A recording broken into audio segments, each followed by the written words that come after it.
Welcome back to the Adaptations Podcast, where each week I bring on professionals or enthusiasts in the fitness industry to discuss ways that fitness has influenced their lives. Today, I have a colleague and really good friend of mine that I think you will really love to hear his story and what he has to say. We have Nay BK. Welcome to the pod, man. Appreciate it, bro. It's Brooklyn. This is the first time I guess this is like the furthest I've been from a guest. Oh. Yeah, typically we're like across the table because we didn't have availability for the other room. Oh, I see. But now I'm used to you being over there. But you're like right here. Well, this is actually like a real calm setup. Like, this could actually really be a studio. You know what I'm saying? Like, you know how like the studios that you be in, like the set will look all put together and everything behind it is just like a bunch of random shit. No, I didn't know that actually. Because you rap, right? Yeah. Sing? Yeah. So I listened to your last song. Yeah. I was I don't want to say it's a rap song. It sounded like you were singing. Yeah. You were very melodic. Yeah. That was good. I appreciate that. That was really good. Yeah. And I don't just say that. Like I'll listen to people's songs, I'll support them. Yeah. I know it. You spend enough time around, you know what that this is lit. You know what it sound like. You're like, good looking, bro. Yeah, dude. I heard it and I was like, yo, did you open up with is that Afrobeats? Like I was like, ooh, I could get a jivey. Yeah. And I've never heard you like sing like that. I've seen your clips on Instagram like rap or freestyle. Yeah.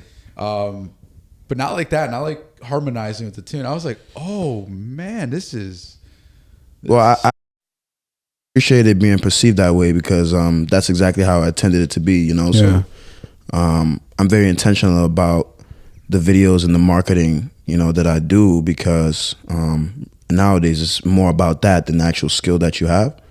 Okay. You know, the image and the likeness. So if you look at my Instagram, it looks like I'm doing a bunch of random shit, but they're actually I'm specifically doing it in that way because it keeps people interested, kind of like how you said. So if you've been watching me freestyle for the last 5-6 months and then I come out singing, it's gonna be like, damn. And you like it, so it's like, damn. You feel me? So that's just a great segue into the next project or whatever is coming soon. Did you know you could always sing? Nah, that's actually, I just started singing maybe a year ago. Okay. I could, I was actually really bad at singing. I still am, but I'm just much better than what I was before. Yeah. Did you like take any singing lessons? Nah. Oh, so you're just practicing? One rep at a time, bro. Really? Yeah. Yeah, man. Yeah, that's that just sounds to me like you've been doing it for a while, like you've been singing for a while. Well, I mean, if you really add it up, there was a video Kobe Bryant said. He said it perfectly, and he described the time that he would get to the gym. Yeah.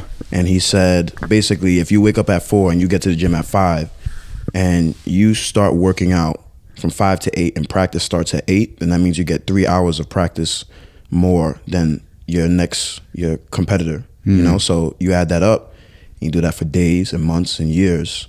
The difference in consistency and work ethic is like insane, and it's proven. Yeah. So even if you do like one little harmony a day, 10 seconds every day, and that's really it. Yeah. No, that's very true. Yeah. You know, that time adds up. Yeah. It doesn't have to be, and I guess you're right. You know, I've thought about it, but never articulated it that way of thinking to myself, it doesn't have to be like a full 8-hour grind. It doesn't have to be a full 12-hour grind. It could just be like 10 seconds every day. The gym taught me that, really honestly, because think about the amount of time you work out compared to the hours that you actually live. You know, like we're up for how long? 16, 18 hours a day, and you work out for what, hour and a half? Yeah. But you see the most gains after the recovery, after the time that you've taken to work out. So it's the same thing. You work out, you let your muscles recover, and you go back in the next day, or you have your plan. So same thing. That's big facts. So talk to me. So I don't know if you can even say the name of the gym. I don't know. So we're trainers, okay? We're trainers. I don't know if you can say the name of the gym, but we're trainers at the gym. I don't know how this works. I've never really and so so you structure your way that you're training, you do your personal training in the morning. And then in the evening, what do you do?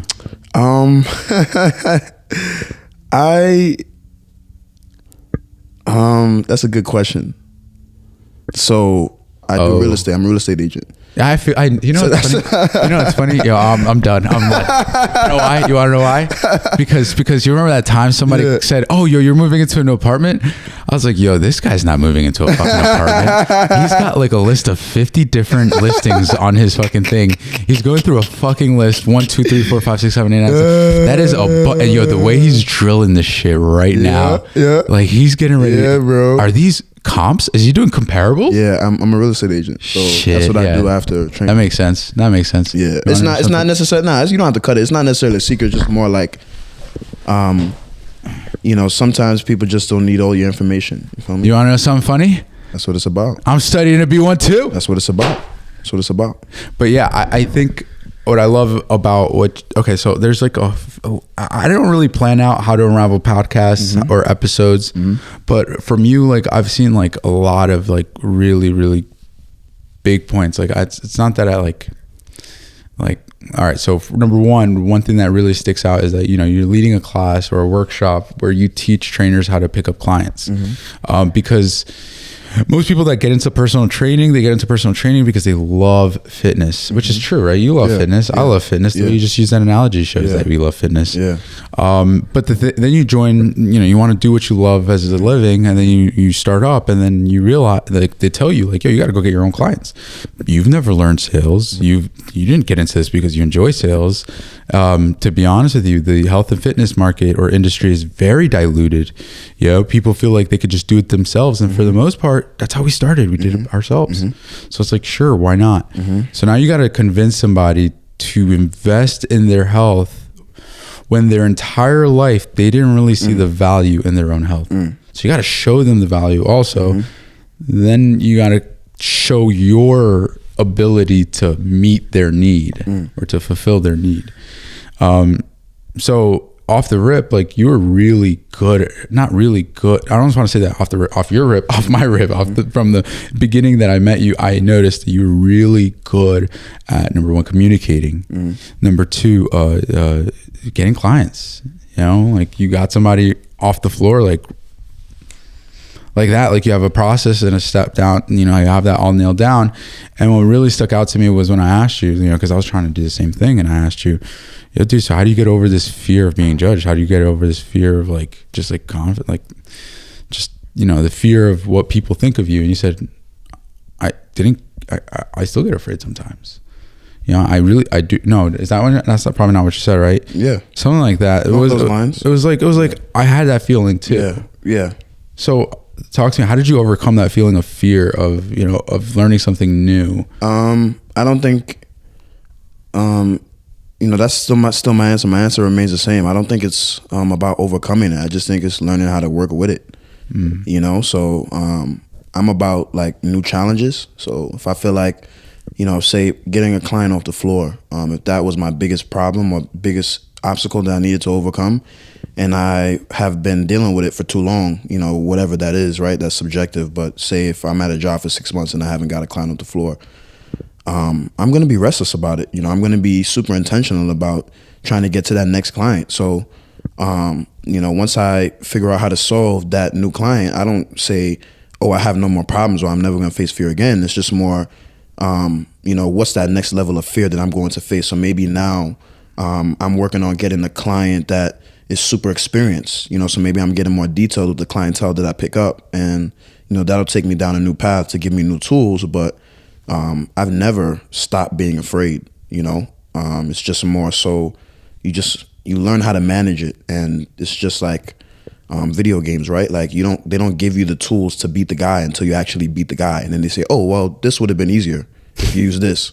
But you only get that once you achieve that hardship to make it to the finish line, so that's really what it's about. That's really good. That's a really good analogy. I didn't think about it that way. You're right. Once you defeat the big boss, then you get the key that the big boss is stopping you from getting that would have defeated the big boss in 30 seconds as opposed to taking 30 minutes, so that 30 minutes is relative again to what you want as a person. So if you're trying to get a client and you ain't get that client for a year, that's just more about you than the business, bro. You know, you got to stop, you know, and that's kind of where I moved, and which is what motivated me to want to learn sales. Was like, I can't wait on these dudes to make this money. You know, if they saying that you have the potential, that means that it's possible. Most jobs say $70K a year. You're not going above that, and if you do, you got to ask me for a raise. You know, we're in an industry where we have the potential. So if you have the potential, then that means that you have to discover and uncover, you know, what that potential is. So that's just kind of the route that I went on. No, you're absolutely right. Yeah. We're like in a position where there is no real limit. You know, you just. But I don't think it's because a lot of people do sink or swim in this environment. You know, of being like independent. Yeah. Right. People can't handle the pressure.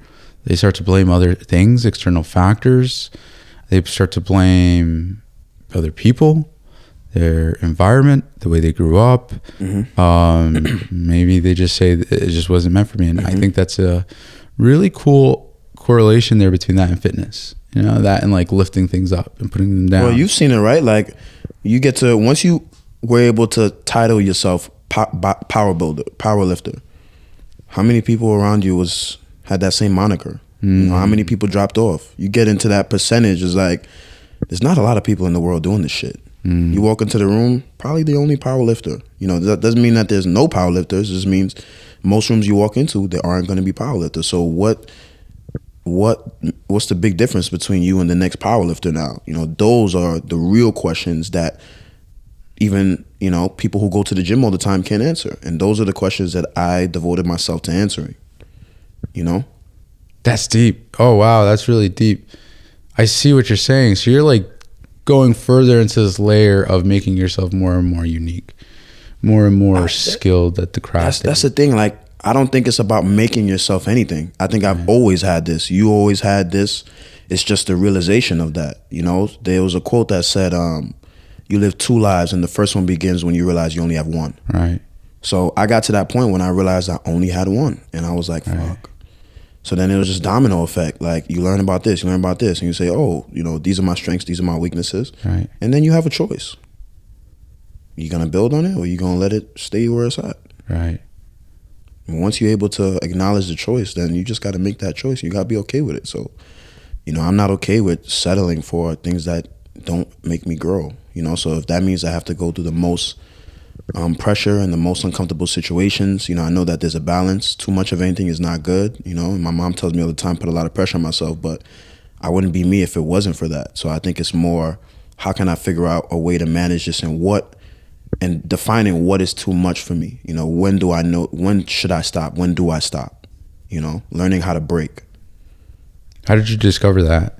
I'm still discovering it. That's a journey. It ain't no, you know what I'm saying? Yeah. But that's the point, right? Like I know what it is now. Now it's just, how can I, you know, get better at dealing with this? But it doesn't mean, you know, it doesn't mean that it was never there or was there. It's like, you know, that like when you see that person that you ain't seen in a while and you see that person all the time, that means that the person was always there. You just never paid attention to it. Yeah. So now you have a choice on whether to say hello or to walk away. Right. And that'll determine your relationship with that person. Right. Yeah, I love what you said about like, you know, you're still figuring that part out. It might be something that might not change, right? The ability to deal with this stress or to work to this capacity. Yeah. You might just end up developing a new work capacity. You might surprise yourself and be able to grind out harder than you've ever. Like, I think it was a movie, Stutz, with like Jonah Hill, and it's Jonah Hill interviewing his his therapist. Oh, I saw a good portion of that. Yo, that was so I have to watch the whole thing. There's like a part where he says that there are like 3 guarantees in life. I forget what the other 2 were, but one of them was that there's constant work, and once you're able to accept that life is just about constant work, then it becomes a little bit more simple because there's no, like as soon as you erase the potential for an alternative, you no longer have the desire for the alternative. You kind of accept the situation as it is. Yeah. And if you accept that you're constantly going to be working, constantly going to be grinding for better and for more, then you get used to the hustle. You get used to the grind. That's probably the hardest part for me now, like really accepting that this is what it is. This is the life that I chose. Yeah. I still have moments where it's like, damn, Like you think back, you look at your day, and it's like, wow, I'm in this bitch.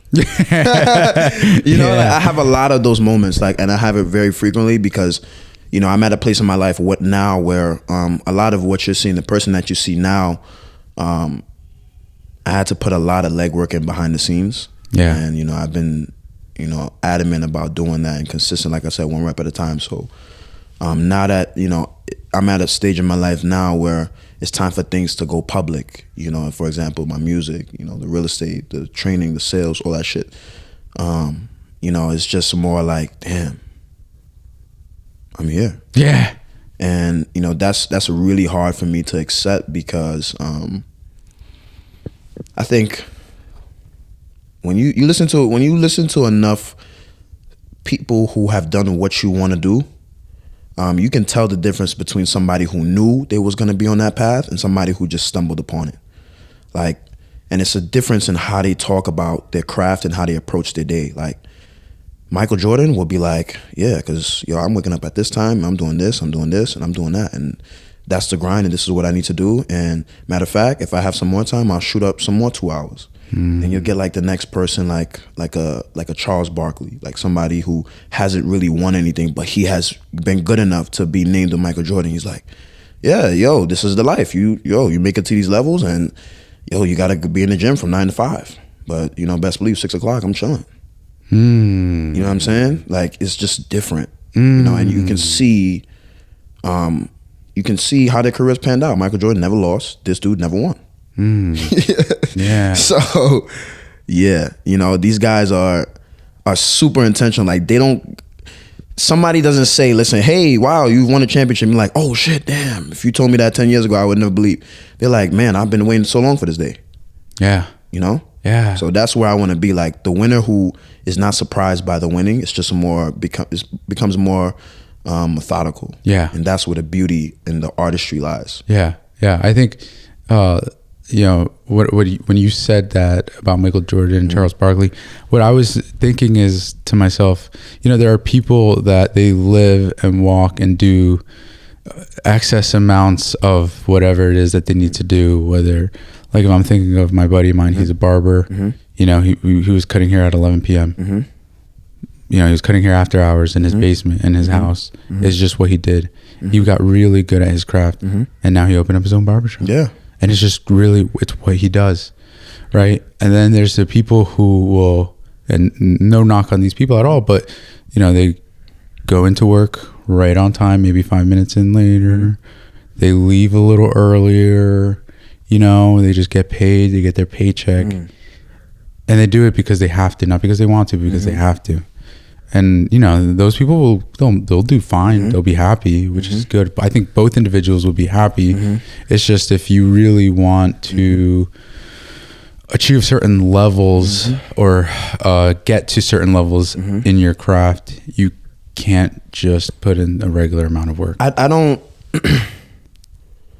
I don't look at my life like, yo, I want to get to that level. I know I'm going to get there. Right. It's just, you know, how long you stay there. You know, we all got time, you know, so I want to live my life at the peak for the longest that I can, you know, so that's what I mean about like how these dudes talk, like Patrick Mahomes, like Tom Brady, LeBron James, these dudes, they come through and they're like, yo, this is what I do, bro. Yeah. Like, they don't be like, yeah, yo, you know, they asked me to do this, so this is what needs to get done. It's like, yo, I'm here and I'm trying to stay here, and I'm trying to stay here for as long as I can. So, because the people who are, the other people that we're talking about, and again, no knock on them, but the other people we're talking about, I think when you just realize that difference, it just, that energy just don't align. You know what I'm saying? Like, even if you're great at your job, like, you can be a winner, you could win 2-3 championships, you feel me? But it's really about the dominance, bro. Like, that's where it's really like the intention. Like, I said this, and that's why everybody's doing that. You know, like, that's what I'm seeking, you know? And that's just such, like, so rare to come across. It's a different energy. So are you saying you're, like, seeking, like, in a way, influence? Yeah. The ability to influence others? When you say something, people go that way. When you walk, people walk that way. And not because you're trying to take advantage of them. More so like, I believe that I have something in me that can help other people, and I want to be able to help and influence as much people as possible. So I know it's a tightrope to walk, right? But I don't ever question my place. It's just more so how long I'm going to stay there. Like I said, the longevity. You know, we got a lot of people who's giving us the blueprint now. Like these athletes I named, they're showing us how to have longevity. Drake, J. Cole, or like any industry that you go in, these guys are here for 10, 15, 20 years. So it's time for the next generation to take that longer, take it 20, 25, 30 years. Like, hey, yo, I've been fucking, whatever industry you want to get into, I've been smashing this industry and I'm only getting better. And that's where I want to be. I don't want to be, back in my day, I'm never going to be a back in my day type of dude. I'm always be, this is where we at. But if you want to look at where I was at before, go ahead. So you grew up with older people in your life? Yeah. Influencing you? Because like when you said both. That reminded me of me, like when I grew up, and I hung out with a lot of older people too. Yeah, and that's exactly what they would say. It was, it wasn't until like I actually really started reading that I started really being around people that was older than me. Or I started seeking them out, I guess. But I have a good mix of both, and that's why I want to do what I want to do, because I believe that I have a message that can translate to all audiences. You know, so I want to test it out. The shit don't work, then it don't work. But I got a lot of information on how to communicate regardless. So yeah. So what is your vision? What do you see? Like that level, that next level for Nay. I think right now I just wanna. My energy is going into. I'm in a place right now where I want to put my energy into other people. You know, so you're only as good as the people that surround you. So I'm really focusing on making sure that I can be just as influential on other people that I am myself. You know, I wake up with a desire and a passion and a fire to do what I want to do every day. And, I don't want other people to be like me. I want other people to be like themselves and live in their true best form, So, like I said, it's a journey. It's a journey because, I think when you get to a certain place where you know how to win, but you want to learn how to keep winning, you don't want to be too gluttonous. You don't want to be too selfish with it. And I was getting to that point where it's like, damn, I'm doing a lot of shit for myself. Fuck these other guys, and, it closed a lot of doors for me that I realized need to be open. And, once I realized that, I was like, all right, life isn't just about your accomplishments and how your day went. It's about how other people's day went. That's really what it's about, how you can make somebody feel heard and understood on any level. And, that's really where my energy is going. So that's really, the next level for me. Like, I don't think I ever want to, I thought a lot about this, because I don't think I ever want to be the guy who's like, yeah, because I'm the CEO. Like, I don't ever want to have to say I'm the CEO. I want somebody to tell me I'm the CEO. Like, yo, that's the guy right there. I never want to be in a room and say, these are my accomplishments. It just doesn't interest me as much anymore. Right. You want people to speak of your accomplishments instead for you. Yeah. Right. You want people to work so hard so that until the day that you don't have to introduce yourself. Exactly. I had a client actually who asked me to read a book called Good to Great. It's one of the best books I read last year. And it's just a bunch of examples about the difference between good and great companies. And the biggest difference was the teamwork. So if the CEO leaves, the team still knows how to operate at that same level because the CEO taught them, as opposed to saying, you guys need me, so if I walk away, the company does bad. That selflessness is, what I want to practice, because not only does it bring me the best competitors, it brings me the best friends. Yeah. You feel me? So, yeah. That's when I realized that, I was like, yeah, I need to shift my energy. And that's when I started teaching the class. Oh, yeah? Yeah. Damn. Okay. Yeah. I felt that energy coming from you, typically being in a gym, a bunch of trainers, you're all kind of competing against each other in a way for the same potential consumers. And it's just a question of who could do it better. Yeah. So I was really shocked that, you walk in and there's like a class on, hey, everybody being led by another trainer. Yeah. It's like, dude, kind of giving away your secrets that would work well for you. Yeah. And you follow Alex Hormozi? No, never heard of him. Oh, did you love Maybe Alex I gotta Hormozi? see his face. I don't know. Big bearded guy, millionaire, entrepreneur. We'll talk about him after. Yeah, he's a phenomenal guy. Yeah. And that's what does he say? He says something about like just giving away your best content for free. Like, just give it away for free. You know, and if you have a fear that what you give away for free is your secret sauce, and like that's the only thing you can hold on to, and that's the only thing you can offer, then you got a lot of work to do. Exactly. You know? Exactly. Because there should always be more that you could offer, especially in the service industry. Exactly. 100%. So I love what he says. I love when you're speaking of giving back to the people, I'm thinking of the phrase I heard of servant leader. So I got this from church because my family went to church a lot when we were younger.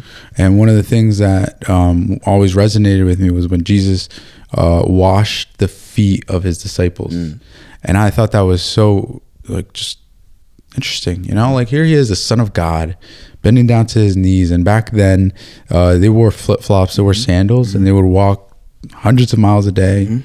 And not like around there, and so their feet would probably, oh my God, I look at my feet are busted.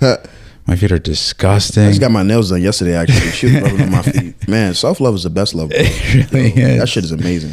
Yeah, man. And so he you know, they really emphasized the point that their feet are dirty. It's the bottom of the body is just disgusting, not really taken care of for the most part. And here he is, the son of, like, you know, I'm not saying like whatever your belief is, it is your belief. Son of God on his hands and knees, washing and cleaning all of his men's feet. Yeah. You know, that's just a servant leader. Like you lead with servitude, as opposed to leading with an ego and demand. And like I said, it's a very tight road to walk, because when you realize that, when you get to that point in your life where it's like, the reason why things aren't working for me is because I'm not doing the work, and I know that if I put in the work, it's gonna happen. You know, it's a serious ego booster, and you can use that for a lot of negativity. You know, so obviously trying to find a balance is learning how to use it for positive and negative, right? And walking along those, you know, those boundaries, within those boundaries. So like I said, it's really just all about the intention, you know, and sometimes it's not even about that, because your intention may not be perceived the way you want it to. So that's what I mean about it being an endless journey, because I'm always going to have that ego in me, like, fuck these guys, I'm doing what I need to do, because, you know, that's the facts. But also at the same time, like, the best example I could offer is Steph Curry. That man never talks about, like, he waited until he broke the 3-point record to say, I'm the greatest shooter of all time. That's the type of stuff that's like, and this dude, you knew he was the greatest since he was shooting. Not when he crossed the record, but when he finally crossed the record, he said, I'm so happy I can finally say I'm the greatest shooter of all time. Yeah, because there's no argument about that. But even for him for him to get to that point, to say that, even though everybody has acknowledged it for the last however long he's been in the league, he didn't want to acknowledge that until he got to that point. And that type of humility is like, you know, if you ain't born with it, if you don't grow up with that, you know, you got to earn that. You got to learn how to, you know, love yourself through others, you know, and say, hey, you know what? I made a lot of shots, but if it wasn't for my teammates passing the ball to me, I would have never got them up. Who says that? As opposed to, like, you know, I can't even, you know, give you an arrogant basketball player, but as opposed to somebody who's like, yeah, nah, this is me right here. This is what I did. Yeah, 3-point leader, finals championship. Steph Curry never. Remarkable. That's remarkable. I'm fascinated by people who talk about themselves in that way. I'm fascinated. Yeah. I was thinking of two things when you mentioned that. What do they say? There's like a statement. That's how I feel about mentors. That's how I felt about mentors. I always felt like a good mentor is the one type that will build you up, that will help you cheat life through their mistakes, and you will be able to achieve 10 times more than you would independently, than they would independently, but together, because you're using their knowledge. There's a statement, the phrase, if I see beyond those in front of me, it's because I stand perched on the shoulders of giants. And I live and die by that. And then the second piece, though, that I love that you said is the self-accountability. A lot of people don't have that accountability to themselves, to say that if it's meant to be, it's up to me. That if the reason why I'm not where I'm at is because of my decisions, X, Y, Z. Like, dude, I was, you know, I was like 17, 18, and I was like squatting like 500, 550 pounds, like 545-ish, 17, 18. So I thought I was on top of the world because like in my local community, I was the strongest guy ever. And then it wasn't until I was like 2021 that I actually went to nationals and my eyes opened up. And then I realized I think I came, I was used to coming in top 3 without even trying, like without even trying. In nationals, I don't even know what I placed. I heard it was 13th place, but still, But you see, like, and it, like we've all had those moments, right? Like when we walk into those rooms, it was like, you know, so those feelings of, you know, quite frankly, embarrassment and like, you know, not knowing, you know, because everybody knows where they place, everybody knows where they rank, what's this, that, and if we're not like, it's like I had last night, I had a performance that I didn't really like I wasn't feeling it. You know, and I knew the crowd wasn't feeling it. And, you know, even to this day, you know, like there's tons of bad performances in the last 6-7 months that I just can't watch. I can't stomach watching it. You know, and I know that's why I'm going to learn the most, but it's also those feelings of like, damn, yo, the people who's nice had to go through this. And, you know, like, so I'm working on that too. And, you know, that's just an indication that I'm, you know, getting to that next level. I'm moving forward to that next level because I want to get to that point where I have a bad performance and I'm like, all right, let me just watch the footage. Let me see what's up. But I can't do that right now. You know what I'm saying? I can't deal with those emotions. Oh, okay. I see what you're saying. Yeah. So the next level for me is like building up that, you know, that mental, the ability to do that. And that's why that's why it's like, all right, that's where I want to be at, and that's my target for the next however long, you know. So based on the conversation that we had, you know, now I have to do the work to say, yo, why don't I want to watch that? What is it about that moment? You know, how can I identify those feelings of why I can't watch those videos? Embarrassment, disappointment, you know, whatever those may, shame, regret, you know, like doubt.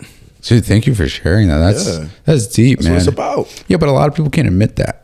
You know, a lot of people fear that feeling also, but they will never admit it. You know, they'll never admit that I can't stomach listening to myself and listening and reliving the feelings, the mistakes. I don't want to do that. But like when I got into those rooms, so you walk into that powerlifting room, you see like all those people. The number 1, number 2, number 3 guy, yo, these dudes are watching film like nothing. Yeah. That's what they doing. They fucking, they watching people get injured. They watching themselves get injured over and over and dissecting what they did. And that's what the next level is. So now we have the tangibles, right? We know step A, step B. Now it's just figuring out about which steps we're gonna take to get to that next point. You know, so that's when I just started becoming obsessed with it, bro. When you start wondering, like, what's the difference between number 13 and number 1? Not 13 and the rest of the 13, number 1. How can I get to number 1? And then when you start realizing the things that you're not doing, you're like, oh, that's what he's doing. That's why I have so much respect for what he got going on. 1,000%. They say, like to use it in gym analogies because that seems to be the theme here. Like I was lifting and this old dude comes up to me and I'm like I'm struggling with these weights and I can't do it. And he's like, yo man, here's the proper technique of how you're going to do that. And I go, oh, okay, cool. He gives me one piece of advice. He's like, yo, if you want to look like that guy, and he kind of points to like a small, like just, he's not being judgmental, but he's trying to make a point. And plus they're older people. You know how people were back in those days. He's like, you want to look like that guy, do what he's doing. But if you want to look like that guy, then he points to the most jacked dude, do what he's doing. And so like it goes back to the point of how you're using the self-analysis to review what you didn't do and comparing yourself to the top dogs so that you can do what they do. And then there's like that point of what was it, Alex Ramones, again, to quote him, he says imitate and then iterate. So you're going to imitate what they do until you get it right, and then you iterate it with your own flavor, with your own style. Exactly. That's what life is about. That's what we all do. We all take from each other. I'm just giving the credit back. Right. It's just the flow, right? It's just the flow. I don't have a problem giving credit because when you're a student, it's like you ain't tripping over knowledge. Right. You know what I'm saying? There's no shortage of information nowadays. It's like, I can't take your access from this. It's not the 1600s, bro. Yeah. You're going to figure, if you really want to figure it out, you're going to figure it out one way or another. Like my way of selling clients in the gym is not the only way to sell clients in the gym. Right. So it's just like, all right, so once I realize that access is the only thing, is the only issue, then I'm just going to give access. That's it. I'm just going to give the access and allow it to come back to me. And it does. It probably does, right? Yeah. all the time. Yeah. It's like there's natural laws that we cannot. Doesn't matter. The sun always goes up, goes down. Like we don't, and that's also natural. What you give out is what you get back. It's natural, bro. I'm trying to get good back, so I always try to pour good into myself, no matter the situation. That's straight facts, man. That's straight facts. That's just kind of like. So what I did was, what led me to go to Equinox was I started off with this other company, the Strength District. Started off with the district training facility, converted, and one of my best friends, Dan Boulay, he's the one who brought me up. He's the one who brought me on board because he just saw an opportunity to grow, and he did nothing but give, man. You would love him, dude. He just gave, and he trained me to be a trainer. He instilled hope. He guided me through the whole process. And now I'm at this point where it's like at that point, I didn't feel like I had any value to give. Now I'm at this point where I just like, it's like you're saying, right? If you're doing this to get paid, you'll always be broke. Yeah. Right. And so now at this point, I don't really care to be paid.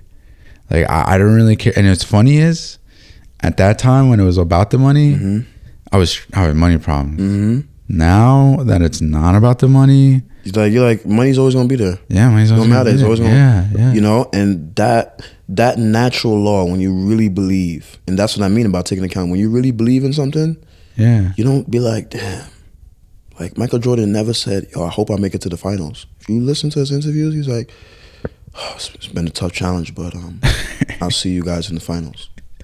You know what I'm saying? Like the level that he got to be able to not only convince himself, his team, the people around him, and the opponent that they were going to lose, the mental fortitude that takes, that's why people call him the GOAT. And that's why a lot of people need to give him more credit, because that right there, like LeBron, I mean, and objectively, he had like a lot of crazy teams going against him, you know, but same time, like, yo, this dude walked into the room and his belief was so strong, he was like, damn, I might not win tonight.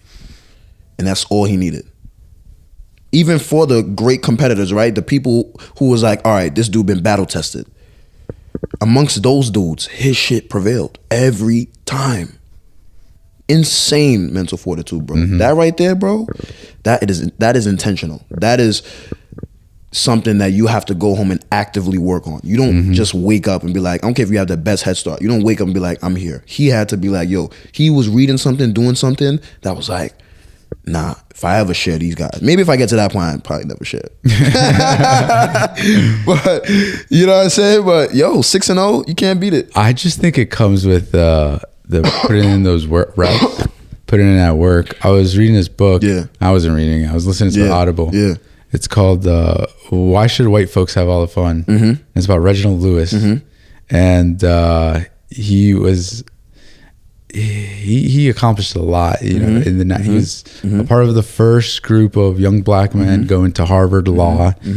He grew up with a background coming from Maryland, Baltimore, so he had a very rough background. And then, you know, we've heard of these come up stories, but he didn't have a come up story to hear of. He just had his own story, and so he became a very successful lawyer.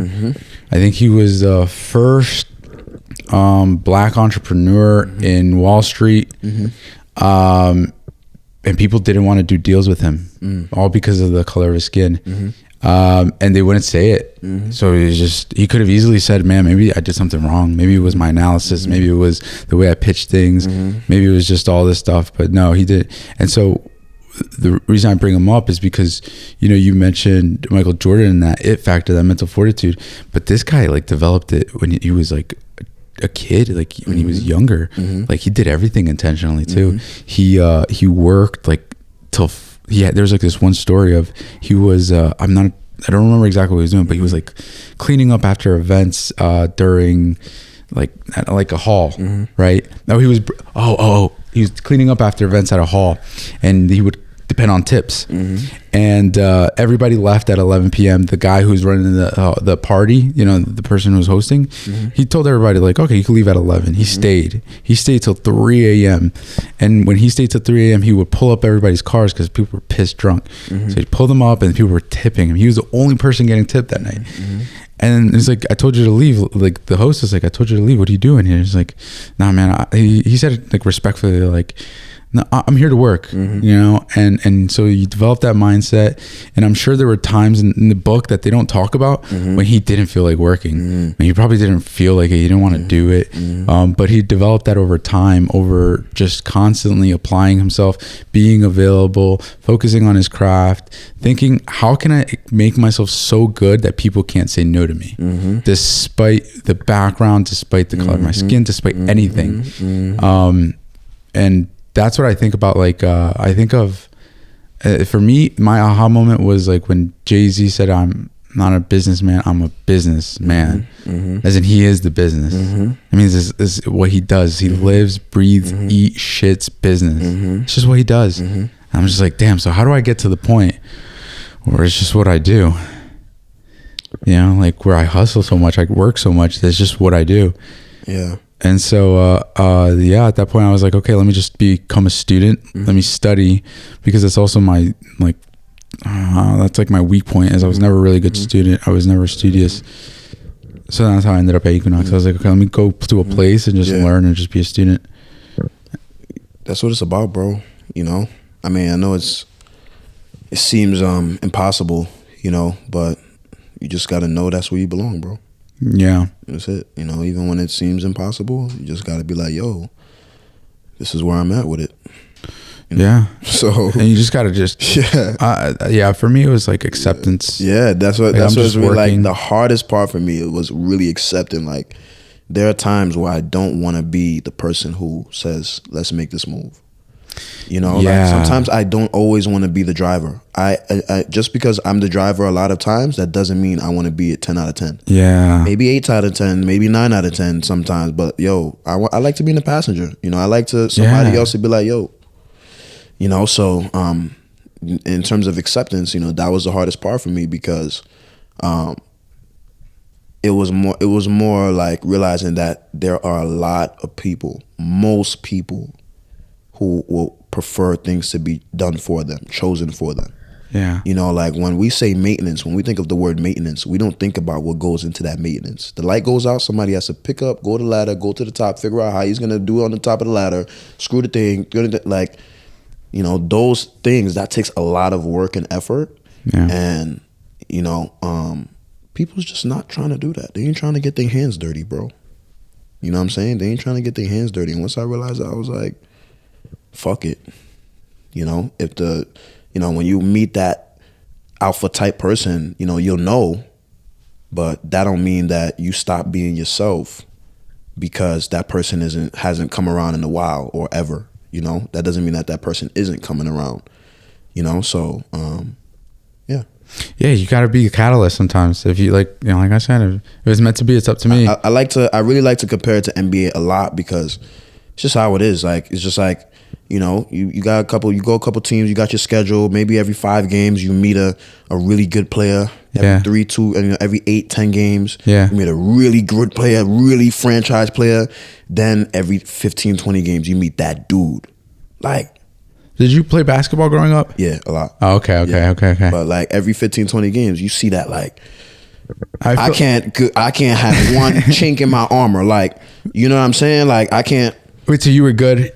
I was all right. I don't know. I don't believe him. I was good when I believed I was good. There's a basketball court downstairs. I'm gonna test you. I gotta find out. I was good when I believed I was good. I didn't go as far as in basketball as I wanted to, was because my mental strength was just like non-existent at the time. So when it actually really mattered for me to play good, I never played good. Damn, man. Never. The way that you damn.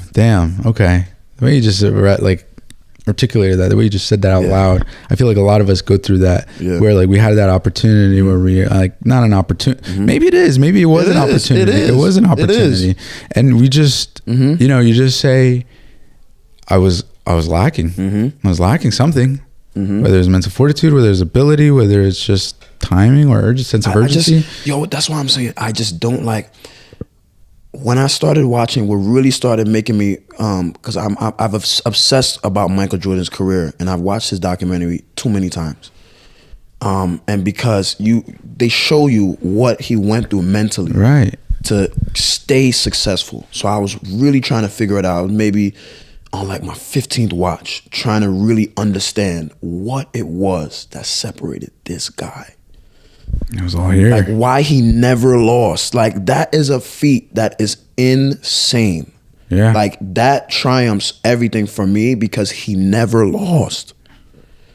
You know what I'm saying? Like it's just, you have to be in the time. You have to see it, which is why old heads be like, yo, nobody's touching Michael Jordan. Because when you see it, when you feel that mental fortitude, like when you see that game 6, crossover, game on the line, shot done, put it on your poster wall, like when you see shit like that, it's like, yo, you can only, every time you think of the GOAT or every time you think of the best, whatever, you feel that and you're like, that emotion, I cling to that most. LeBron hasn't given me that. Yeah, okay. As often, as consistently as Michael Jordan. That's why these old heads be like, yo, Michael Jordan. I'm like, yo, watching it, trying to figure out. And he said it, and it was like one of the last, I think it was like 9 or 10, and he was going against Utah. And they lost in game 5. So he had to go to Utah. And this was the last dance, this was the last season. Everybody was like, yo, the general manager was like, this team is breaking up, fuck y'all, this is it, y'all worth too much, blah, blah, blah. And he said, yo, they lost the game 5, and he went on the plane, he said, yo, I'm only taking 1 suit, because I ain't playing again. He told that to the team. He said, yo, no coaches. He came to the players, he said, yo, I'm only taking 1 suit, because I'm not playing again. So be ready to win. Yo, and when he said that, I was like, that's it. That's crazy. He started playing the game before he even left for the game. Yeah. It's crazy. Like he protected his mindset. He didn't allow influence or intrusive thoughts in. Yeah. Not only that, but then he spread it to his teammates. He said, yo, if you don't have the belief, hop on the Cape, because I'm not going home playing again. And guess what? That game 6, he probably had the best seconds of his career. Last 10 seconds, game 6, Utah, 1998. You could watch it. Steals the ball, Karl Malone on a play where they wasn't supposed to have the ball. That means that he believed up until the last 10 seconds that he was gonna win, even when they was losing. Last 10 seconds, he made a play, stole the ball, and made a shot to solidify his legacy. It's a sexy feeling, isn't it? But that's what I'm saying. Wild. That feeling, when you have to be in the building. But the sequence that they showed, how they showed it in the Last Dance, that's when I got it. I was like, yo. Yeah, Eric, play it on the screen real quick. Because you don't, because you don't get. I actually looked up like, damn. you don't get to that last 10 seconds. He doesn't get the opportunity to steal the ball if his belief wavers any point before that. That's why his accomplishments are remarkable. Yeah. Because if it wavered any second before that last shot, that last sequence, they would have lost. You know what's crazy to me about Michael Jordan? About that documentary, right? Yeah. Was how early on when he was young, like he wouldn't party, he wouldn't drink, he wouldn't do drugs. He just, like, what did he do? He'd just go back to the dorm and study, do his work. He was very diligent. Where do you think he got that from? I think that's just more habits. I'm actually reading a book right now on Kobe and what the Lakers dynasty was like before they started winning. And obviously Kobe is very similar to Michael, so I'm not going to say Michael was this way, but a lot of what they adopted was from each other. And, you know, Kobe was the same way, like very, I'm working, no playing. I don't believe that's the right way. I believe that you can have a balance. You know what I'm saying? And that's what, you know, I'm really, the theory that I'm trying to test, because, you know, people that I come across in my life now is like, oh, you only have to do this. Oh, you can only do this. Oh, it's not going to work. I've never met anybody, like, I'm not trying to be the biggest personal training real estate rapper ever. No, I'm not. I understand that you know, I can't be pulled in every direction, you know, but I just don't believe in doing one thing. It brings us back to the conversation about longevity. Like, if LeBron labeled himself as a basketball player, then that's all he'd be. But we don't think of LeBron as just a basketball player. We look at him like the businessman. You know, so he got $1 billion. You know, he $1 billion network. He's doing this. He's doing movies. He's doing executive blah blah. Like, yeah, you know, you gotta spread your wings, man. You can't just be all about that fucking I'm working, no plan. Time is always gonna be spent. You can't change that. So how you spend your time, if you're gonna be boring, bro, what's the point of all the work that you do? The way I see it, right, is you got to start off spreading, and then, you know, this is just the way I see it. Yeah, that's fine. You got to start off with a bunch of buckets. Yeah. You know, and water your seeds, water everything. Watch the plants grow. Yeah. And like, if let's say you have 6, maybe 5 out of the 6 aren't really growing as much, but the one is growing at a higher rate. It's looking to be a beefy plant. Yeah. That's the one you should take the most care for. You must pay most attention to that. But you have to start off with the 6 because biology will do its thing. You can't guarantee that one of them is going to be the biggest, beefiest juice like fucking plant. I don't know. I'm thinking of like a tree. That's what I'm imagining. Yeah. And then the other 4 or 5 of them, at some point you have to kind of neglect. I don't want to say you neglect. You don't have to just stop watering it. But anyways, my point is, in order for you to find that one thing that you specialize in, sometimes you do have to start off with multiple things. Yeah. But I also think that after you find that one thing you specialize in, then you just focus on that specialty and getting and becoming the best of that and becoming that as your brand. Because it's like, you know, like LeBron James, Kobe Bryant, Michael Jordan, you know, we think of them as businessmen. We think of them as other investors maybe. Yeah. But what comes to mind for me is still basketball. Yeah. Well, what I was thinking, it's crazy you say that, because what I was thinking on the way here was actually, you know, I have to choose one, you know? Yeah. So I've actually, I'm consciously thinking, you know, I'm projecting, you know, when the moment is going to be for me to choose. But that doesn't mean that, even let's say I say, yo, I'm going to drop everything tomorrow and be a rapper and do rapping full time.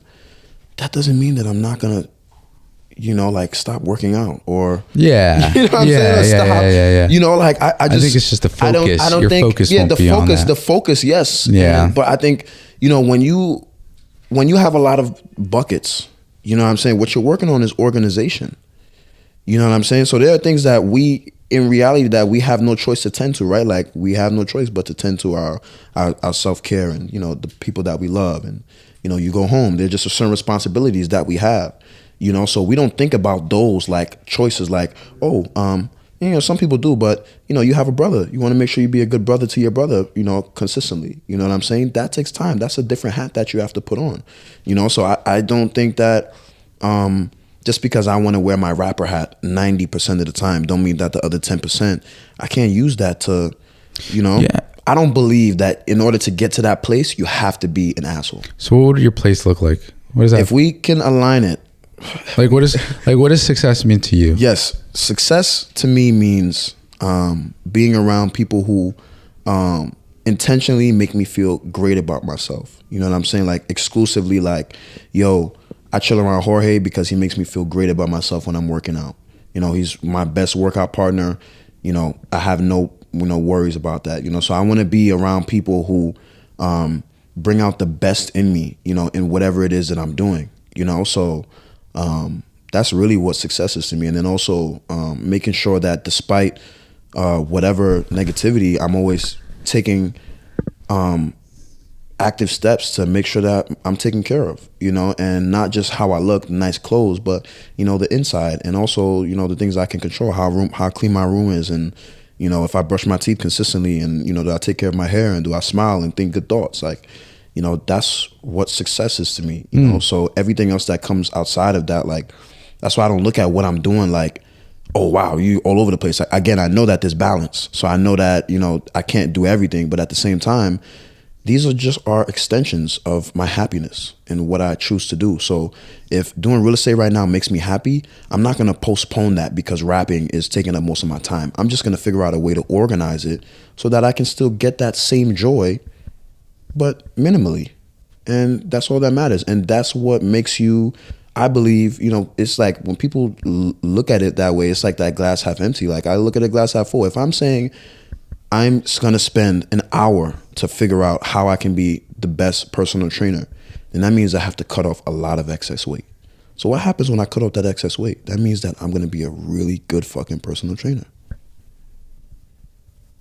You know what I'm saying? So if I'm spending a lot of time now figuring out how I can sculpt my life in such a way that when I'm in the personal training realm, I feel the best I can be, job well done. But in order to figure out that formula, it's very gruesome. You know, it's very, very tiring. It's very accountable. And I realize that people aren't trying to go through that. That's fine, but I'm good. I'm trying to do that. That's what I choose to do. So yeah. I love that you defined success as self-improvement and friends, the people you surround yourself with, because that's just love, man. Yeah, that's just love. That's it. It's all. That's what I'm saying. Like all of this is extensions of love. Like, yeah. Yo, like bro, like show love to my bro on his podcast. Yeah. You know what I'm saying? I ain't looking at it like, yo, you know, like that's what I'm saying. Like, oh, I gotta go to Jersey. Oh, I gotta, you know, like I've experienced a really nice building, a really nice view. I would have never done that if I wasn't open to loving myself. That's really what this is about, right? We're having a conversation about, you know, being men and being vulnerable. So, you know, great, the podcast, the content, the clips, those are all the things that come with it. But I'm not here for the content, the clips. It's more like, yo, like when I walk out this room, will they invite me back again? Of course. You know what I'm saying? But you don't get that if you don't learn how to work on yourself. Right. You know what I'm saying? That journey is endless. You know, it's funny because like for me, the podcast started off as, it just started off as like branding, just like an idea, a way of branding. It's like the way I saw like content creation, all this other stuff, whether it's YouTube shorts, is, you know, it's a very easy way to brand yourself and to be something, right? If you want to be successful, it's easier to sell or do something if people know your brand and you've developed your brand. That's how it started off, right? Yeah. The way it's going though, I'm enjoying just talking to people. I miss talking to people. I love getting to know you more now as an individual through this experience. And so the next time we see each other, like, dude, you're like just a different Nate to me, you know. And that's what it's about. You know, the relationship is just bond. Like it's a bond now. I feel like when you just work, you close off, you cut that off. Yeah. So like there's only connection now. Oh, he's just a sales guy. He just, you know, like, and I personally through my experience, that just doesn't work for me. Right. Like I believe that people deserve access. It's just how much access, you know, that's the balance that you play with. Right. You know, and learning whether or not, you know, based on your experiences, how you trust people, this, that, and the third. But I don't think the access is questionable. Right. I believe people are going to access you in any way, shape, or form. Yep. Doesn't matter. Yeah. So, I agree. And then it's all, you know, like you said, it's like about the balance. Yeah. About the balance of between your values, maintaining your morals, you know, and I'm sure you've been through your own experience of, you know, being around people that I don't want to say that maybe shouldn't have been around, you know, like that's what happened to me. Yeah. Often I was just around people that I shouldn't have been around. And so I close off myself to almost everybody. And then, you know, you're not realizing like it's kind of like a miserable life. Yeah. You're not really happy. Crazy. Yeah. And so now I guess we're both in this position in our lives where we're opening up the doors again. Well, and you know, that's why I think this journey is just so great because, you know, when you feel pain and you close those doors and you know, are reluctant to trust people, you know, you get to a place where, you know, you become very selective. You become very selective about what it is that you want and where you want to go. And I believe that wavers in, you know, the moments, you know, with the most pressure. So, you know, if you have a loved one that you really care about and is very abusive to you, at the moments of abuse, you choose the path that you chose, that you said that you wouldn't. And, you know, we all have those moments, but it's like, that doesn't deter me from my final goal. My final goal is to be around people who don't abuse me. You know what I'm saying? So I can get abused, but I'm going to get to a point, like I said earlier in the chat, it was like, you dealing with this challenge for how long? When are you going to get to the next step? When is the next level? Yeah. It's like playing the same level on a video game for a year straight. Like, bro, get the cheat codes, do the research. You know what I'm saying? Like, figure out what buttons you got to press or stop playing the game. Yeah. You know what I'm saying? So if you're trying to keep playing the game, get past the fucking level, bro. Yeah. And there's less sympathy for that because it's like, this is all a cycle. We all, what I mean by time being spent, we all have a 24 hours. If you tell me right now, Kobe Bryant, Michael Jordan, if these dudes was up for 24 hours and they was playing basketball for 18 out of those 24 hours and then they slept for the other 6, they had some boring ass lives. I don't care what they accomplish. 18 hours you playing basketball? I doubt it. You got to spend some time being a father, a brother, a cousin, a lover, a reader, whatever. Sometimes you want to chill, sometimes you want to relax. But if you're going to tell me that your whole life, 18 hours, 24 hours, you're playing basketball, that's not the life I aspire to live, bro. That sounds very boring, and I'm good. So onto that note of trying different things. Yeah. I noticed you've been training for boxing. Yeah. Are you thinking about doing a fight sometime? Nah, I just want to learn how to protect myself. Okay. Yeah. You ever done any martial arts? I used to in the past, but never really anything consistent. So what did you do? You played basketball, you said in the past? Yeah. Did you play for a high school team? Nah. That's what I said. In the moments that I needed to be playing my best, I played like shit. Oh, damn. Yeah. That's okay. I didn't make my basketball team either, man. I tried out every year too, 9, 10, 11. Did you? 9, 10, 11. That's what I'm saying. The persistency was there. It's just... Damn. You're better than I am because I gave up on my dream. I couldn't... Yo, I swear, that first year, I remember there was... some kid had blocked the shit out of me. Like, it got a reaction from like everybody. And I was super embarrassed. And that summer, I trained so hard. Like, every day I was in the YMCA, 7 a.m., leaving like 8 p.m. I kid you not, I was shooting for like 12 hours, like every day. And I couldn't figure it out every time I got to the tryouts because I was fucking looking like Michael Jordan in the YMCA. Yeah. And then when I got to the tryouts, never could translate. And I couldn't figure it out until like 2 years ago. I was like, yo, I ain't believe. What was it? I ain't believe. Oh, you didn't believe? I ain't believe. Oh, so like it was the pressure. Yeah, it wasn't the skills. The skills was there. The skills was there. But when I got in that moment, I was like, damn. You know what's crazy? Yeah. I felt that same way. Like I would play basketball. Like when I was playing basketball, I was young.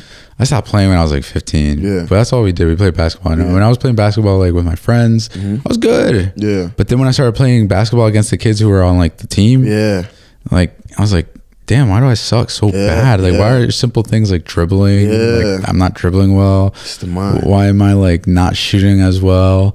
And then that actually I never thought about it this way. It's only now that you're talking about it that I think about it this way. It translated over into wrestling too, because then in wrestling, we were, it's a big mindset game, And in the beginning, the first year, I sucked because wrestling, only 2 people go out onto the mat. They wrestle each other. Whoever wins, right? You could get pinned. My first match, I got pinned in like 3 seconds. I was embarrassed, My second match, I pinned the kid in 5 seconds. And the only reason the reason I fumbled the bag on the first one and I did so well on the second one was because in the first one I was so anxious. I was thinking about it. I was like, oh my gosh, okay, it's my turn. When is it my turn? It's me. And then when I got onto the mat, I felt the eyes on me. I felt the pressure. It was just me and this other person, and I froze. I was like a dummy. My opponent could swing me around like a dummy, and he did exactly just that. But in my second match, I didn't know I was wrestling. I was like eating Skittles. Like I was eating Skittles with the team, and somebody jumps up to me and is like, "All right, you're wrestling." I'm like, "What? I didn't know that." You're up. You got one more match. And I was like, "All right, cool." I jumped out of my warm-up suit, got onto the mat, and it was a headlock. Like you just grab somebody, you take them into a headlock. It happened to me on the first one. I did it to the guy on the second one. It was so crazy because I remember the moment I was looking at, I think his name is Coach Blair.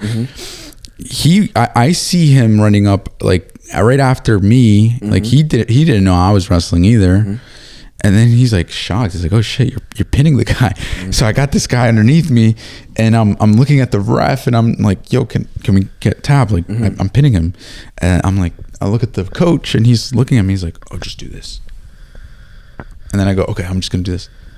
And I sit back and I get the pin and I get the win, and I'm like, holy shit. And I guess now that you're mentioning it, it really just comes down to the mindset. Like I had built up this pressure, this anxiety in my own head leading up to the first match, because it was my very first one, that I did terrible. The second one, I didn't have the time to think. I didn't have the time to be worried. I didn't have the time to develop that anxiety and nervousness. I just had to go out there and do it, and my fight or flight instincts kind of took over instead of succumbing to this crippling fear, anxiety of just nothing, because I didn't know what would happen. Nothing was going to happen. And then this goes to the conversation that me and Brandon had the other day. We were talking about the fear and anxiety and how that's just developing, because the reality of this world only exists in here. Mm-hmm. Your reality is out in here first, and then you have the potential of making it intangible, come out into this real world. I agree. But if you're constantly afraid, you're altering your reality, and it doesn't match the physical world. And I think that a lot of us do that. We definitely do that, where we develop this alternative scene, alternative world, and we live in that world when we should be living in this current one, so that we excel when the opportunity arises. Man, wrestling. You ever got into jiu-jitsu? Nah. My family is actually full of wrestlers though, so really, I've been around it. Yeah, I was surprised. I was because I tried out for the basketball team. Yeah. Next year I tried out for the wrestling team. Yeah, I filled every year, bro. Every year. That's crazy. But you kept showing back up. Yeah, I at the time I thought it was my physical skill. So every time I failed, I just worked harder, and I was working on the wrong thing. Yo, watch this guy hit the mats and choke the black belt out in 2 moves. And it turns out that you should have been arrested this entire time. It's just the mental, I'm just obsessed with it, bro. That's it. Yeah. I'm obsessed. Hey man, what the mind believes, what the mind can conceive, the heart believes, the body can achieve. Yeah. I heard this other saying today, I was on a Joe Rogan podcast. It's Seneca said, this has nothing to do. It has something to do with the mind. I'm gonna say it anyways. He says the body should be treated rigorously, so that I always butcher then the second half. The body should be treated rigorously, so that it obeys the mind. And I guess that goes into play with what you're saying of just trying to develop yourself and grow, so that the body follows suit. Because sometimes I get lazy, man. I just don't feel like it.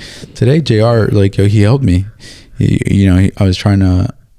He walked up to me. He's like, yo, this guy, he knows, he wants personal training. He wants strength training. You should go talk to him. I'm like, man, stop being a pussy. I'm like, thank you. I needed that. I needed that little snap, that whip, that yo, just stop it. So I got somebody, not his, because he ended up leaving, but somebody else afterwards. I got his name, got his number. We set up an appointment to chat on Tuesday. That's important too, what you said, about getting that person after. And I just want to highlight that real quick, because when you don't focus on what you don't have, the abundance is always there. So if you was like, damn, I can't get that client, or there'll never be a guy for me to talk to, if that's what you're telling yourself, then you wouldn't have seen that next guy. So that's really the other half of that mental fortitude that I'm talking about. You lost today, I got another chance tomorrow. That person said no, but guess what? The next person is going to say yes. That level of optimism, is that next level, that I'm really trying to reach, in terms of mental strength, because the ability to believe that you always that you'll have it is one thing, but then again, when you believe that it'll always be there, regardless of you getting it or not, that is special. Do you think you just become desensitized? I don't think it's about desensitivity. Same thing about fear. I still feel fear when it's time for me to talk to somebody. It's just more so the moments of abundance where I feel that there are abundance. That's where that's when my fear can either be heightened or lowered. So if I know that I'm going to see another client in the gym, I ain't tripping. Yeah. But personally, as it relates to my life, right? If I see a bad chick and I try the same shit that I'm teaching and it doesn't work, one of the things where I come up short was damn, I'm not going to see another one like that again. So it just takes me longer to see that again until I get to the point where I'm like, it's girls everywhere. Yeah. But to stay consistently on that, where it's all right, there's one baddie, there'll be another baddie. To get to that point where it's you consistently always see baddies, as opposed to saying, oh, nah, I always see the ugly chicks. But guess what? Guess what's always in rotation? The ugly chicks. Because I never worry about seeing ugly chicks. Yeah. You know what I'm saying? I was thinking of Tesla. I think that's called confirmation bias. Yeah. Yeah, the confirmation bias is what you think, and thus your mind seeks out what you think. But that's to how confirm that belief. That's how you stay winning. That's really the key. You know, like once you realize that, all right, that's the goal. Like Michael Jordan, again, I know I'm gonna win. Right. He was looking for the W's. But he was never worried about the abundance. Right. I'm sure he never said, I'm sure, he couldn't pinpoint the amount of rings that he was getting, but he was like, nah, it's a lot. It's a lot for me to win. Oh, I see. You know what I'm saying? It's a lot. It's like I got a lot of opportunity to win. I see. If it's gonna be that, I might as well go get it. He never worried about. Yeah. Now it's just a matter of how can I, now we figuring out the objective stuff. Where you get a trainer, where you get a blueprint, where you learn from other people. This is like he's doing all the things now that make all the other great players great. Yeah. But what's different is he's saying, yo, that abundance. Listen, man. You saying there's some guys coming to the league like, yo, can you imagine what it's like to get one, let alone 2, 3, 4? And then they use the statistics to back that up. Yeah. Oh, only 4 players in NBA history have gotten 5 rings. Yeah. You know what Michael Jordan was saying? Oh, well, might as well get 5. Yeah. I think the secret sauce to that too is having the action behind it. Yeah. Because that for me. Yeah. I know, like, for me, I can't think like that. Mm-hmm. I gotta think like, this is the time, this is it. Mm-hmm. I only have this opportunity, because then my sense of urgency goes down. I don't know what it is about me. Like, my sense of urgency just goes down. Like, then I'll be like, now if I got more opportunities, I'll just wait for the next. Procrastination, I guess that's what it is. But that's still abundance, though. You see, I'll just wait for the next.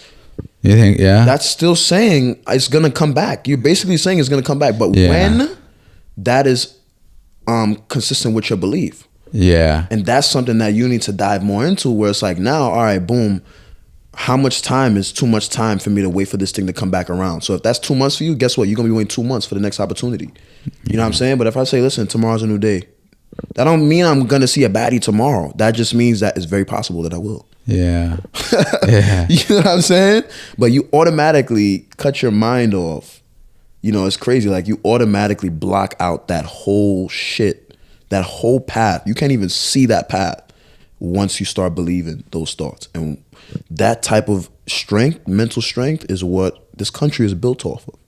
Yeah. The visions that these guys, these foreigners came over here and brought, they had those secrets and they knew how powerful it'd be. But now we're in a time where you can access all information. Now it's just more of a choice for us to go and get that information. All of the shit that I'm saying is, I just had to read about it, bro. Yeah. You know what I'm saying? Like, I didn't have to go across the world to get a textbook on the ground. So, we in a new era where, you can access all this information on YouTube. So yeah. Just access it. Yeah. That's what they call the grind culture now. Yeah. We're living in like the grind culture where, like, I don't know, I haven't met one, maybe it's just me, but I haven't met one person that's just not constantly working and trying to better themselves. Maybe I am blessed. Maybe I'm blessed to be surrounded by a lot of young individuals who are constantly putting in effort to be better, to grow, to do things that make them feel uncomfortable, trying new things. Yeah. It's a blessing. Why would you want to back away from that? You know what I'm saying? Why would you want to take a step back? Like, we all have setbacks, but it's like, you gonna stay there? You know what my issue is also, though? I want to be the best at everything. What's wrong with that? I don't think that's an issue. Because then I'm just going to be mediocre at everything. But that's what I'm trying to say about watering. I don't believe that, bro. I don't. Because, like... I don't. Like, I really don't. Going back to, like, Reggie Lewis, right? This man, like, when you hear about his work ethic, he was working till 2 a.m. Making deals. Because that's what he did. That's what he became famous for. His largest deal, the largest leveraged buyout known to mankind at that time. Yeah. And he was just up till 2 a.m, 3 a.m, making deals. There's this funny story actually. He would leave at 2 a.m, go home, get a few hours of sleep, be back in the office by 7. It's like, damn, man, this guy's like really grinding this one thing. I've gotten to a lot of like heavy, heated arguments about this shit. Like with my dad. As it pertains to my life, because I don't see it that way. I just don't see it. Like, if you put your time into a lot of things, you'll be mediocre in a lot of those things. I do believe that there is a balance. I agree. You have to have a focus. I totally agree. That's a fact. You need a focus. You need something to be branded off. There is, when somebody sees you, they are going to associate you with something. So you need to understand clearly what that association is. But that's not all. I don't. The best dudes like LeBron, bro, Tom Brady, they can't do what they're doing saying, I'm just going to be a shooter. Maybe as it pertains to let's talk about as it pertains to their craft, right? In order to be a complete player, you have to be able to build certain things that you didn't have. So one of the things LeBron didn't have was a shot in the beginning of his career. Guess what? He's shooting all over the place now. I see what you're saying. You feel me? Like, and that's why his GOAT argument is undeniable as well, because we have yet to see a player who is able to say, yo, listen, I'm going to improve everything that I'm not as good at. And I'm also going to improve the strengths as well. So could it be the skill set then in that point? Like, I think I heard this in like was it a podcast? I think it was. I don't know. Anyways, the person said, as an entrepreneur, you not only need to be able to go deep in your skill set, you also have to go wide in your skill set. You have to have different skills because in the beginning of your especially if you're starting a business, you're going to be your own accountant, your own marketer, your own sales team, your own fulfillment team, your own operations team, HR, all of that. You're going to do that all yourself. So you have to develop those skills. But that's what I'm saying. Why just be a shooter? Even if shooting is the best thing that you do, why just be a shooter? Right. You know what I'm saying? Like, why? Well, in terms of industry, I think you might have to specialize in one industry. Well, yeah, I mean, yeah, you can say, I'm going to be a rapper, or I'm going to be a real estate agent. Yeah, and that's what I mean about making that choice. But and one day, right? One day, but that doesn't until that day comes. Until that day comes. First of all, I'm doing all of them right now. So the question whether or not it can be done, I've already answered it. How are you juggling all that stuff? Time, organization, and accountability. Okay. That's what I mean. Like, you got to make the time to take the time. You got to take time, make time, whatever. You know what I'm saying? So it doesn't mean that it's hard. And that's what I mean about accepting, right? Like, I wake up and I be like, damn, this is where I'm at. Yeah. But then I also say, listen, based on the way I've lived my life for basically my whole life, I've always had my hands doing it in a lot of things. Okay. Right? I've always been that. That's always been my pattern, you know? So if I go deeply into music, yes, I'm going to have more time to be that much better at it. But that doesn't mean, based on the person I am, I'm just going to do music. I'm not. That's just not how I work. You know what I'm saying? Like, I can't be in that studio 18 hours of the day. Yeah. That's not how I choose to live my life. I want to spend 5 hours in the studio getting lit, making the best music ever. Then the other 5 hours, maybe I chill with my homies. And the next 5 hours, maybe I'm going to the club. Maybe the next 5 hours, I'm going out with my girl. Maybe the next 5 hours, you know what I'm saying, I'm going to watch a movie. I'm going to do some, you know, some hobbies or whatever. I'm going to chill. You know what I'm saying? Like, I can't just be this is the music guy. I'm going to find other ways to fill up my time. Yeah. That's just the way I am. So it's like, I stopped questioning whether or not this is the way to go. It's just find the balance. In order to find the balance, you gotta make the best. Yeah, I agree with everything you just said. Like, you know, if it's what you love, man, if that's how you like, if that's what you want to do, if you're doing all the things that make, you know what I think of Snoop Dogg. Yo, he has lived I just told my mom that today. He has lived a complete life. He has left no side mission unchecked, bro. He has done everything. Yeah. How can he get to that point if he just says, I'm a rapper? Yeah. He can't, like, if you ask him who he is now, he's not going to say, I'm a rapper. He's going to say, I'm Snoop Dogg, who raps. He is, You feel me? That's his brand. He's Snoop Dogg. Like, that's just who he is. It's different. And he says, what did he say? I just do things that are fun, man. I'm just having fun. And I remember when he says that, that resonates to me. He's like, but that's what I'm saying. That, he doesn't get that because he's in that life. Yeah. He started that. Again, there was a time when he focused on rap. He did a lot of rap. Great. So I acknowledge that you need that time. But just because he was rapping, that don't mean he wasn't building his other skills. Yeah. That don't mean that he wasn't spending. And I'm not talking about just, I'm talking about intention. The same way you approach that craft, that focus. Yeah. He's using that. I see. Effective energy, and he's just sprinkling it on those other things. So periodically, over the years, that little plant turns into a big tree. So you love to learn. In every That's field. what I'm getting. Yeah. Because you love to learn new things. You know what? Training is taking me, Training is taking me to a place where it's like, if somebody asks me a question about working out, I can answer that. Yeah. Why can I answer that question just because I'm a rapper? No, you feel me? Like, I want to be able to be like, listen, yeah, you said you like my song, that's great, blah, blah, whatever the case may be, but yo, I was working out and I was doing this is great, blah, blah. Oh, but a matter of fact, if you check the real estate market, this is da-da-da, but whatever the case may be, because when I was doing photography, I was doing blah, blah. Like, I want to be able to have a conversation with everybody. Yeah. You feel me? You can't have a conversation with everybody if you're just saying I shoot hoops all day, bro. Right. Totally agree with that. Totally agree with that. And if you're talking about being the best you can be, how you going to be the best you can be if you got a level 10 and then everything else is level 1? You need a level 10 and then a level 5, level 7, level 9, level... Those are the best players to play with in video games. The ones who got all the skills and you want to do all the combos, not the one who got the one fucking combo that it gets worn out, bro. Yeah. You feel me? But like, I think what you're saying also is you've only decided to branch out into other areas once you've mastered that one skill, like of personal training. It's probably started off as your own training, like you. Even what I'm doing right now is like, I'm kind of doing it backwards, and because I haven't focused yet. Like, I haven't said I'm gonna devote my time. So I was literally on the way here thinking about when my cutoff point will be, when it's time for me to make a choice. So it's either going to be at the end of this year or the next year. I haven't decided yet based on what's going on. But have you decided on like a metric of some sort? I used like money. I used money. Nah, yes. I have like it's a factor. Yeah. It's a factor, but it's more about the pros and the cons now. So I kind of have to ask myself what it is that I want. Like when it's all said and done, like I'm talking about wildest dreams. When you put all the, because now again, remember what we spoke about earlier.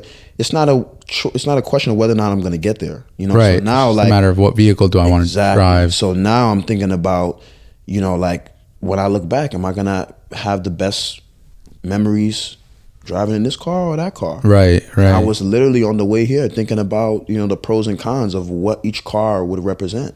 Damn, aren't we blessed, huh? You know what I'm saying? So we got multiple vehicles to get there. So, it's like, now we just choosing the vehicles, and just because, like I said, them shits is still gonna be in the garage. I ain't giving it back to the dealership. Right. It's in the garage, bro. Yeah. You feel me? So when I want to spin in them shits one day, I'm gonna spin. But the one you're gonna see me in all the time, I know I gotta make that choice. It's just like I said, you can't. You have to be in it in order to figure it out. Right. You can't I think from the outside in and say I'm going to figure it out. Yeah, you'll love Alex Hormozy too, because he says he started off as a consultant. He was really good as a consultant, making a lot of money. Decided he was going to quit. He's going to give it up. And then he decided he was going to start his own business. He's going to start his own gym because somebody told him that gym is his thing. Like, he's really into the gym. And then he realized that he wasn't really into the gym. He was into business. And so he really enjoyed starting the gym. He was first a really good trainer. Then after becoming a really good trainer, he became a really good gym owner. After becoming a very good gym owner, he became a very good consultant, like consulting other gym owners. And then after that, he started, so on and so forth. He stacked his skills, or he enhanced his skills one after the other.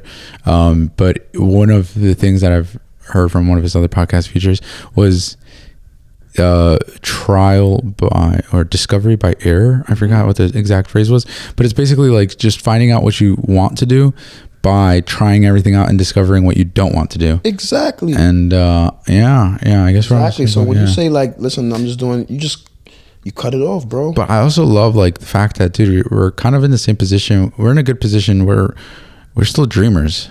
People are our age. How old are you? 23. 23? Yeah. Holy shit, he's 23. I thought you were my age. Dude, holy fuck. You said that like you're 50, bro. Yo, I'm 20. Oh, yeah, I feel like it. I'm 26. That's wild, dude.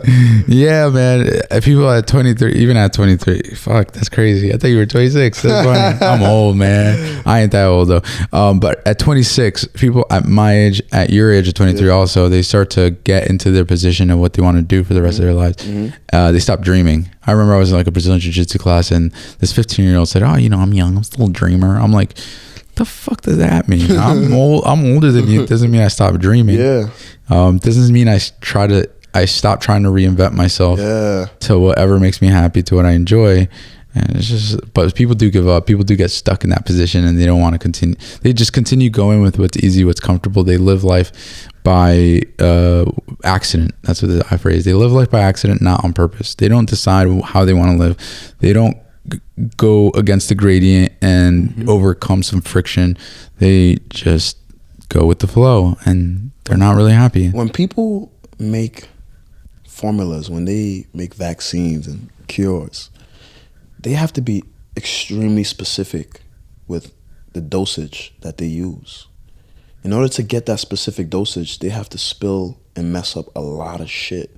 But they never question spilling that shit. They never look at those mistakes and be like, oh, fuck, let me just...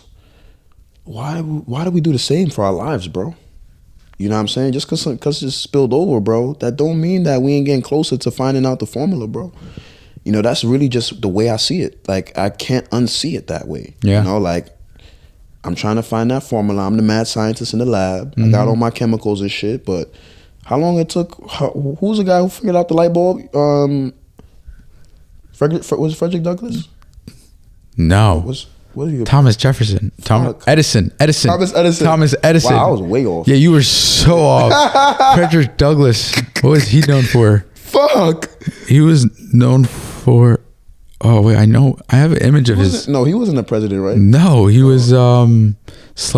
Did he... I don't think he freed the slaves. I think... Like, yeah, dude, he was... Damn, I butchered Frederick that Douglass? Shit.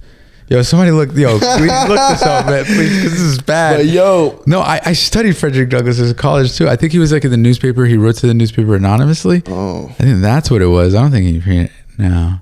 But yeah, you know what I'm saying? Like these dudes, bro. Yeah, he wrote in the newspaper. He was an editor. He's a national leader of abolitionist movement in Massachusetts, New York, becoming famous for his anti-slavery writings. There we go. I knew it.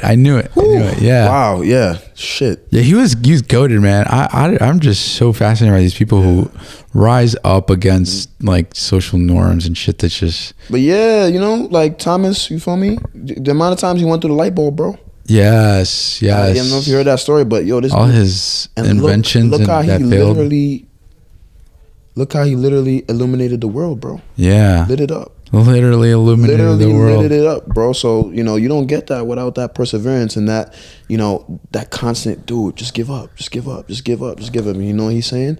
Yo, all I got to do is just use a little bit less of this and a little bit more of that. Yeah. Maniacal obsession. Yeah. You know, that's what I have for my life. Yeah. You know, so that's why I just can't unsee it. Like, it's like, I got a lot of shit that's going on right now. I get it. It's stressful. It's blah, blah. It's a lot. Blah, blah, blah. Yo, just a little bit longer. Just a little bit longer. And once I get that formula, everybody gonna be drinking that shit. Fuck yes. I agree with that entirely. Yes. All right. That's it, man. Thank you for coming. Of course. Thank you for having me, bro. Yeah, man. We're definitely gonna have you back. And I'm loving how we're starting this off, because what I'm most excited about is how Joe Rogan started his podcast like 14, 15 years ago, and he would repeatedly have on guests. So one day we're gonna be looking back at this and we're like, damn, hey, that's how shit changed, right? Yeah, totally different conversation from last time. See if we gonna put up or shut up. Yeah, because we got everything on recording now, so can't go back now. No, and it's going on the internet, so even if we try to delete it, it's still gonna be out there. Like, damn, these dudes turn out to be losers. Hell no. Yeah. All right. Well, until next time. Peace out, guys.